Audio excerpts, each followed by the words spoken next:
তাদের গ্রেপ্তারের প্রতিবাদে মানববন্ধন অনুষ্ঠানে সম্মানিত সভাপতি ও সম্মানিত নেতৃবৃন্দ সবাইকে আজকে এই মানববন্ধনের ঘোষণা জানায় রক্তিম শুভেচ্ছা অভিনন্দন। সম্মানিত ছাত্র বন্ধুগণ, আজকে বাংলাদেশে শিশু বাচ্চা থেকে নিয়ে সবাই জানে যে বিডিআর হত্যা মামলা একটি পরিকল্পিত হত্যা মামলা ছিল। গভর্নমেন্ট এবং শেখ হাসিনাকে ক্ষমতার মস্তকে বসিয়ে দিয়ে যায়। এই ক্ষমতার মস্তক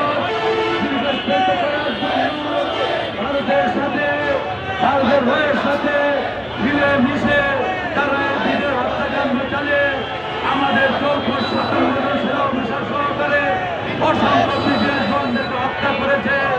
আমরা বরাবরই তীব্র নিন্দা প্রতিবাদ জানিয়েছি।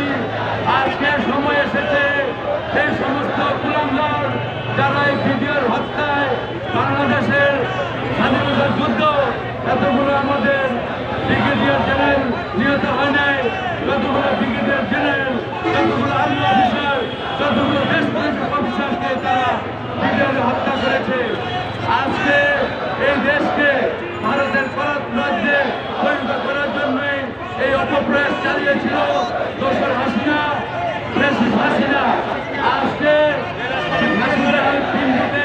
একমাত্র ব্যক্তি ছিলেন যিনি ঢাকা থেকে ঢাকাবাসীর নেতৃত্ব দিয়েছিলেন, বাংলাদেশের জাতীয় সংসদে গিয়েছিলেন।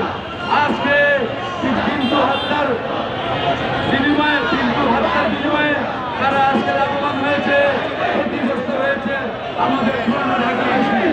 আমরা পুরানো ঢাকাবাসী হৃদয় রক্তক্ষরণ হচ্ছে।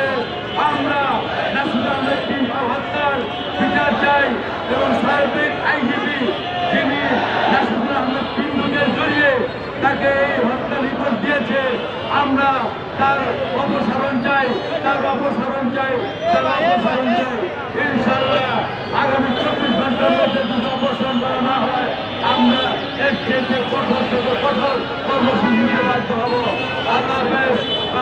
বাংলাদেশ জিন্দাবাদ, বাংলাদেশ জাতীয়তাবাদী জিন্দাবাদ, দেশ নেত্রী বেগম খালেদা জিয়া জিন্দাবাদ, বিএনপির ভারপ্রাপ্ত চেয়ারম্যান জনাব তারেক রহমান জিন্দাবাদ, জিন্দাবাদ, স্বাধীনতার মহান ঘোষক শহীদ রাষ্ট্রপতি জিন্দাবাদ, আল্লাহ নাসির আহমেদ পিন্টু অমর হোক, অমর হোক।